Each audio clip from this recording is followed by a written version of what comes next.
What up, fiction fam? Welcome to Down to Read. My name is Stephen, and this is my review of Robert W. Chambers' collection of short stories, The King in Yellow. The short stories in this book range from horror to romance. This book was written in 1895, published by Chatto and Windus. First, I'll go over a spoiler-free summary of the story, or in this case, a summary of the collection of stories. Finally, I'll give it a rating out of 5 stars. If we get a 5-star banger, I'll do a 5-star bonus wrap-up. Let's get into it. In this collection of stories, the first 4 stories are based around the titular King in Yellow. The King in Yellow is a play that if someone reads it, they lose their mind. And by lose their mind, I mean go crazy, not lose their mind like, whoa, this is such a good play. There are excerpts from the King in Yellow play within each of these first 4 short stories. For those who don't know, this book, The King in Yellow, was a big inspiration for H.P. Lovecraft and cosmic horror, and also inspired some of the themes of the first season of True Detective. As there are a collection of unique stories in this book, I'm just going to summarize each story briefly, otherwise this video would go on for quite a while. Also, because they're short stories, if I summarize too much about them, I give away most of the story, because none of them are very long. In fact, the whole book isn't that long. Each of these stories are set either in Bohemian Paris or New York.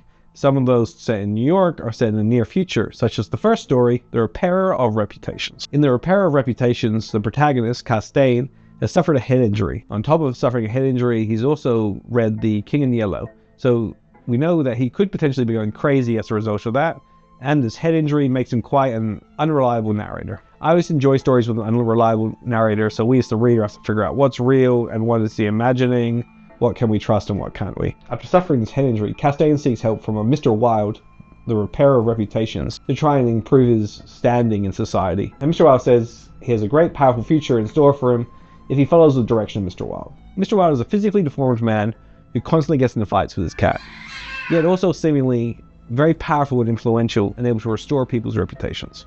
This first story was by far my favorite of the stories in this collection of short stories. The next story in the book, The Mask, is about a Parisian sculptor who has this strange liquid that's able to turn living things into marble. The 3 main characters in this book are in a bit of a love triangle, and one of the main characters turns to reading The King in Yellow following the actions of another. As I said, I'm going to have to be pretty vague, otherwise I'll give away the full story. In the next story, The Court of the Dragon, a man attends a church and becomes paranoid that the organist has it out for him. In the next story, The Yellow Sign, an artist who lives in an apartment where he can see a church out his window is creeped out by a watchman who works at this church who reminds him of a plump grave worm.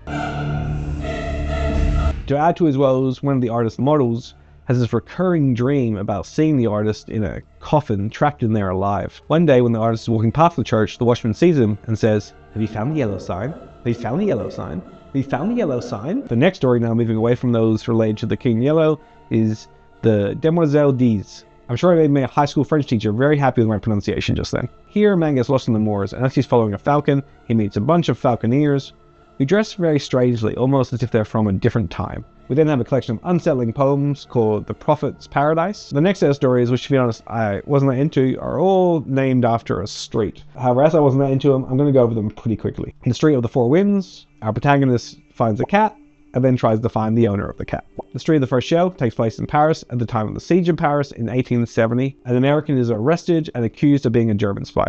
The Street of Our Lady of the Fields. A man escapes arrest after the actions of a troublesome dog. And then finally, the last story in this collection, Rue Barré, a one-way love story where a man becomes obsessed with a woman that he knows nothing about except for the street she lives on, Rue Barré.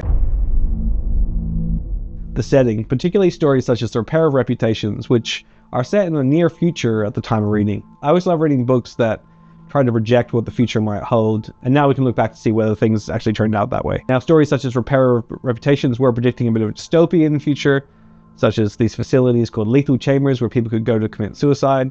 So, a bit on the dark side, but still served to be a very engaging setting. Even stories set in Bohemian Paris or in New York, non-dystopian setting, I found to be pretty good at creating an atmosphere and making you feel like you're in the neighborhoods with the characters. The Repairer of Reputations was by far my favorite story in this collection, and a great introduction to the concept of the King in Yellow. Speaking of the King in Yellow, the excerpts from the King in Yellow in the collection are so creepy and unsettling. They really help set the tone for the stories set in that world where the King in Yellow exists. Let me give you an example. Let the red dawn surmise, what shall we do when the blue starlight dies and all is through? I wonder exactly how much of this play you do need to read to make you go crazy. The pacing of some of these stories was so slow, even though they're such short stories, they took me a while to get through. Particularly in the latter half of the book, the stories there really seemed to drag, which could in part be compounded by the subject matter not being that appealing to me. It was jarring how unconnected the first 4 stories in the book were with the rest of the book. I kept starting to think, oh, maybe that's the point. Maybe now we've read The King in Yellow and we're going crazy and everything seems like it's great and romantic, but actually things are terrible and the cosmic horrors seep through from the first part. But I've come to realize that was me just overthinking it. This is just some stories that have been slapped at the end of some other stories to probably make the book a bit bigger. Even of the 4 King in Yellow stories, I thought The Mask pales in comparison to The Repair of Reputations. In fact, I would put The Mask at a similar level to Demoiselle D's. I give The King in Yellow 3 stars. I'd probably give the first 4 stories maybe around 4 stars, but the latter half of the book, I'm thinking more like 2 stars, so on average about 3 stars. It is hard though to give a rating to a book that has such varied stories both in subject matter and, to me at least, quality. After not reading a book for 25 years and then picking this up as my first book, the first half made me mad from the cosmic horror and the craziness, and the second half made me mad that this is the book I decided to read after 25 years. If you've read it, let me know what you think in the comments. Hit subscribe if you'd like to see more reviews like this, and thank you for watching. Sure.